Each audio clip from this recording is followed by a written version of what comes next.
Welcome to Covenant Channel. Please subscribe. Therefore, if you know where we are going, you now want to think through on the steps that will take you there. So you are not distracted by activities that are good. Now, this is the hard work here. You want to think on the steps that will take you there. Particularly if you start having disposable income. A lot of people can make suggestions that are not necessary. When a church doesn't have money, we're all limited as to what we can do. When there is money, everybody now starts having, we can do this. We can do that. It is possible to do this. We can do this. We can do that. And all those suggestions are good. But many of it may distract you from your goal. Okay? So it's important you think steps. And make sure decisions are data-driven. Which means that we look at the data. I always tell people, if you want to, your brilliance doesn't count. This thing is not about personal brilliance. If you want to bring an idea, let it be data-driven. And I tell them, if you want to get my attention and you come and meet me and tell me, you see, Pastor, I have an idea. What I want to look at is the history of the idea, where it's coming from. So, when we were in school, I was on a netball team and we were losing. We changed it by doing, I know that is a valid idea. Are you following what I'm saying here? Because anybody can just come and say, this is what I think, but where is it coming from? Even if you come and meet me and say, when I was trying to ride a bicycle and I was struggling, I discovered something. That's an idea. You are talking about something you have used. You get what I'm saying here? Because, listen, it's an innovative idea for us to change the wheels of a car into squares. It's a breakthrough thought. But it causes problems, doesn't solve problems. And all forms of innovation is a combination of successful ideas used elsewhere to produce an idea that is non-existent that solves a problem. So if a person says, I'm an innovator, it's not that eureka. I was in the bathroom and I said, no. That story. What happened was that there were discussions and at subconscious levels, and suddenly the dots were connected. All right? Dots get connected and you have that eureka movement, but there is a science to innovation. And we talk about Shakespeare. Back then they didn't have all this tech. Now they've run it through tech and they found out that Shakespeare wasn't the first person that wrote those things. There were some other people that wrote them, that Shakespeare was inspired. Now they know the origin of some of those writings wasn't just Shakespeare. Are you following what I'm saying? Everybody's inspired by somebody else. There is no human being on this earth that didn't come into this earth by two existing human beings coming together. There is no new idea that is on this earth that didn't come by two existing ideas coming together.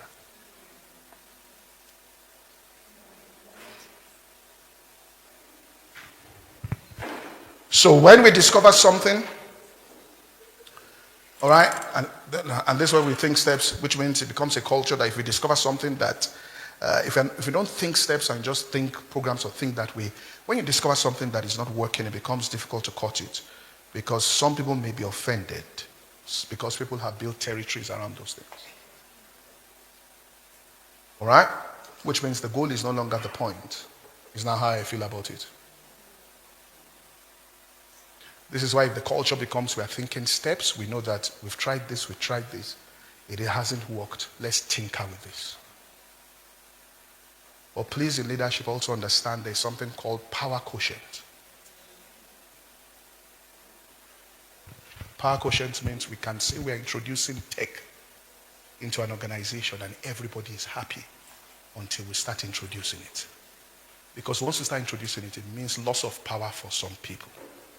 That's when they now understand. You understand with your emotions what actually they understood mentally.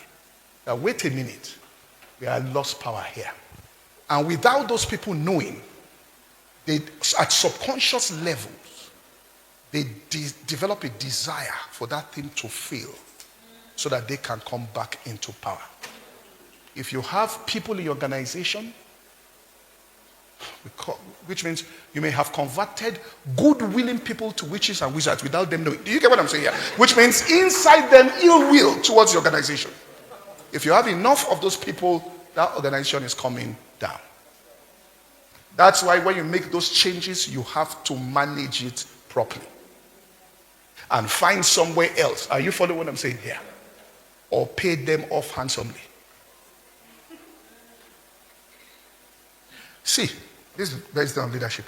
There was someone in church, we said you should. He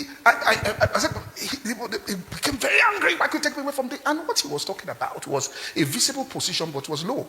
What was visible. And he was so upset. I said, are you going to do this for 15 years? Until one day, somebody just came in a conversation somewhere and said, it was a banker. He said, when I joined the church, I just saw so and so, a member of the church, on the queue. And I realized, I know this guy. So I took him off the queue and helped him quickly. So I now realized what was going on. That visible position made people know him. And there were benefits they were getting outside of the church. Removing them from there meant that somebody else to them will get those benefits. So your decision isn't about church, it's about, and he will never say it, or may not even know it consciously. The wolf is the problem, because the wolf comes in sheep clothing. Now, the danger is the shepherd recognizes the wolf, because the wolf has come in sheep clothing, but the sheep don't know that wolf is a wolf. They think the wolf is a sheep. Are you following what I'm saying here? So the wolf does many things externally to show that I am committed for power. The shepherd watches and says, this is danger.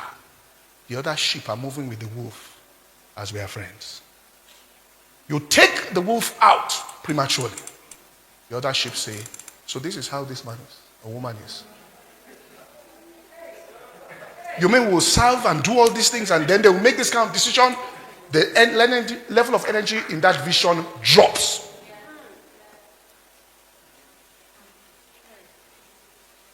So Satan is playing a high-stake game that touched the wolf. And you have sheep leave thinking you are an evil person. You almost have to wait until the sheep recognizes that this one is a wolf. But the truth about the matter is that they will have disturbed the leader emotionally, troubled that leader, assaulted that leader.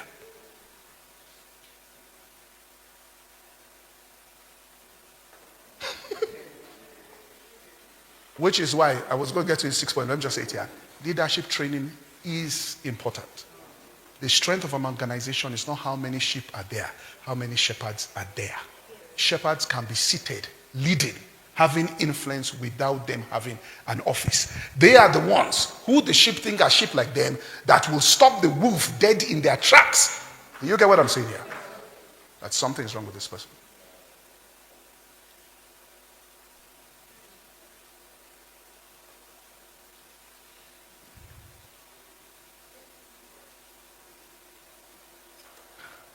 So third thing, as I've talked about that, is narrow the focus to increase impact. You increase impact by narrowing the focus.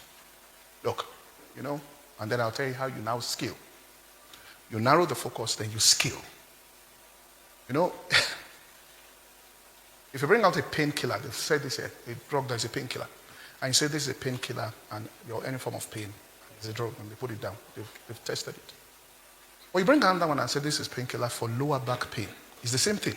Or you write lower back pain. You put it down. Toothache is the same thing. Toothache. You will see that people will buy. The more specific it is, the more people are motivated to buy. It's the same thing.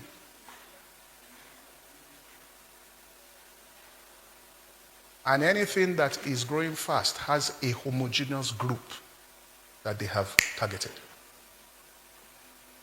Whatever the homogeneous group is, they have targeted it. which means this product solves problems even if it's for housewives. This product solves problems for, all right, men at this particular age and stage. It is targeted at a single homogeneous group. In other words, there was a woman who started selling, made a lot of money, and they said, how did she make it? She said, when I was pregnant, I couldn't find any shoe that would make it comfortable. I just realized many women will be in this state. She made the shoe. It's one single homogeneous group. So when they want to scale, what they do is that they open for another homogeneous group. Are you following what I'm saying? Then they open for another homogeneous group. But they are targeting homogeneous groups there.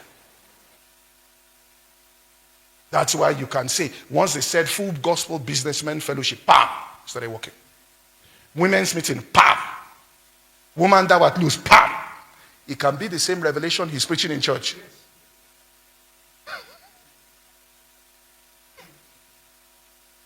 Once you zero it on the homogeneous group and you solve the problem, that bam.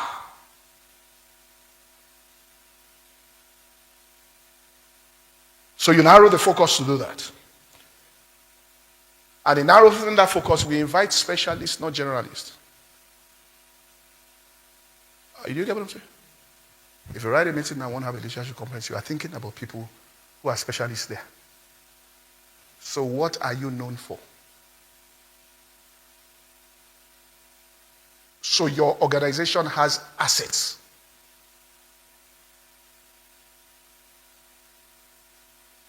I told myself in Nigeria, I learned lessons, so I told myself, I will build assets such that even if nobody invites me in Nigeria, my voice will be heard. Are you following what I'm saying? So we have an assets platform which people will tell you that is the only program that you are guaranteed. Somebody came to meet me once. He said, a photographer of the president said, I entered into Aso Rock, which is a villa. He said, every television set was playing that program. That's it. People will finish speaking and say, look at the National Security Advisor of Nigeria sending me a message. You build another one. You say, Wolfbeck. Are you following what I'm saying here? What you're doing is you're building assets.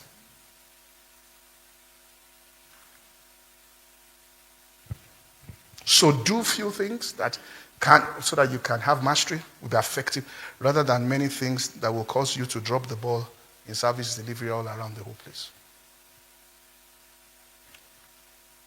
So you can then diversify. All right. And the last one I'm going to say here, last thing is this. Particularly for those who speak. Teach less to have more impact. You know, you can spend so long teaching where you made your point on the 18th minute, or you stayed there till people forgot the point. The point you had made. Had you stopped then, they will have remembered the principle to practice. But this is how I put it here. You know, if you take small amount of coffee, just a teaspoon pump, but you put just little water, espresso here, and you drink it, it's concentrated. Coffee, my system. Take that same amount of coffee and put it in a drum of water. When they drink it, it's the same amount of coffee, but it's like we're drinking water. If you say it's too much, you dilute what? You get what I'm saying? And there's a temptation.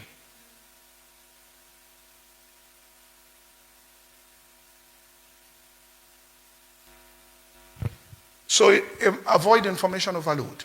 If you are doing a training, just go there, or you bring your team together, there's just 1 point you want to make today. Yes, you know 100 things, but there's just what? 1 point you want to make today. You are not there to show them how much you know.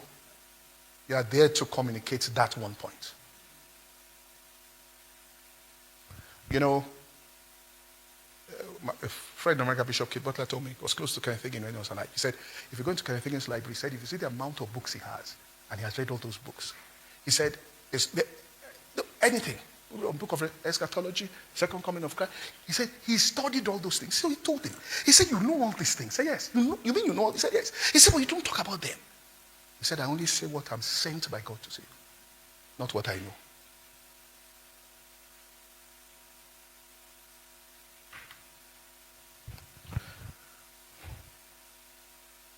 So clarify what you want people to get out of anything you want to say. All right? What transformational steps are they going to take? Decide exactly what you want to say there. Where do you want the people to be at? There's so much information that is available today that we can say new things every day of the year without repeating ourselves. But what will happen is that the people will have so much information, but there will be no culture. Because you only build culture by repetition. The people will have no daily disciplines. Principle. Listen to outsiders. I'll come back to this in leadership. If you listen to insiders alone, go far. Are you following what I'm saying? If you run an organization, listen to outsiders.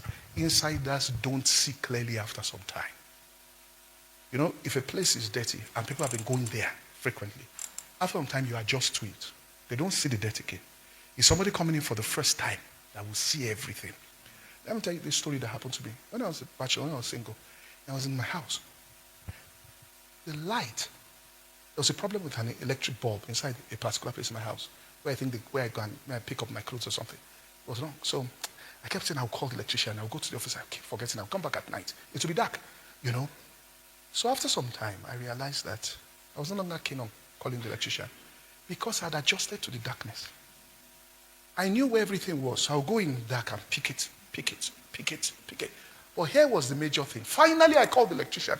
Do you know when he fixed it? I will enter there and not put on the light. I will go in the dark. It now took a lot to readjust to the light. I hope you know how human nature is. So insiders they've adjusted to things. They're okay. It's the outsider that comes in and looks at it and says, wait, what's going on here? Change this. You know? So anytime things are growing, go and look for people who came in the last 6 months. Why did you come in? That tells you what God is doing at that particular point in time. What brought you in? Slice it. Go to the people that just came in. What do you think we can do? What did you see? All right, those people are there. Because you are there to reach the world. It's for church here. And if your discussion with people who do not have sinners as friends again, all their friends are deacons and deaconesses. There's no idea going to come to reach the world. And that's why as a leader you have to listen. Because God will use people outside. Jethro had done no miracle. Jethro that corrected Moses and told him leadership. If Moses was going to go by CV, which is what we do sometimes. You can't talk to me if you haven't done what I've done. Jethro hadn't done jack. He came to Moses. You will die. Moses was meek. He listened. Are you following what I'm saying? People will come from outside of your world. They are not mentors. They suggest something that can strategically change what you are doing. A customer walks in and just says something that can be the game changer. But if you are listening only to insiders. Listen, when I was going to get breakthrough in ministry, my mother came. I grew up in a city which is about 130 miles from Lagos. She came to do some exam for some students. The church was about 30 people. It was a midweek service. I was preaching. Then I used to preach what is called the everlasting gospel, which means you just be preaching. Because I felt the more I say it, people will know that I'm anointed. So listen to me. I will preach to the point, it was cassette tapes then, 90 minutes. The person in technical will do like this, which means, Pastor, the cassette has finished. We have nowhere to record. I'll tell him, change, look for another one. 2 hours preaching. So when my mother came and she listened to me, I was preaching. She left. But she had to go and do it. I kept preaching. So when I went back to see her, about 3 months after, she said, you can preach. She called my father. I said, your son can preach. He said, but wait a minute. The size of that congregation doesn't represent what you know. You're doing something wrong.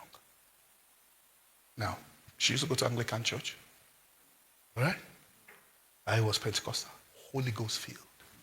Baptized with the Holy Ghost. Speaking in tongues. Knowing the mind of the Spirit of God. Who are you to tell me? Many of the people that will give you breakthrough ideas are not from your sector. They are coming from a different place. They are giving you another perspective. Are you following what I'm saying? A military general walks in and says, let me tell you something we do in the military that works. You say, listen to me, what I'm selling here are sausages. What do you know about it? Mentors are different from people that walk in just to give one suggestion and go. Are you following what I'm saying? She told me, why don't you go on television? Let them hear you. I was on the Holy Ghost said. 7 years after God worked on me, I finally went on television. We expanded the building in maybe 6 months, 3 times, and we're doing 5 services from 1. My mother came. Said, didn't I tell you this 7 years ago? We will turn our failure into a doctrine. God's time is the best. It's not God's time. It's your stubbornness. Are you following what I'm saying?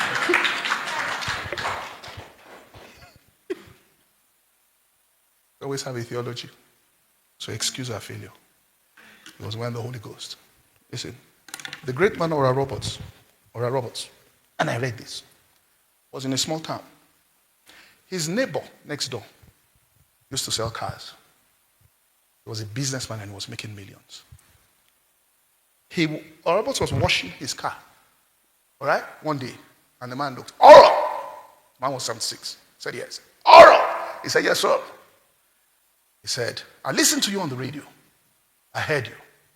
I haven't been in church in 40 years, but I know it's success when I hear one. You're going to be the loudest voice of that gospel in America. Leave this town. It is too small. It doesn't have the infrastructure to carry what you're doing. Go to Tulsa. Robert said, he looked at him. What I took him, I said, I haven't been in church. You see that Tulsa? Well, City of Faith, it was a that told him. He said he didn't go. He said 3 months after, his best friend betrayed him to the point where he had to leave town and ended up in Tulsa.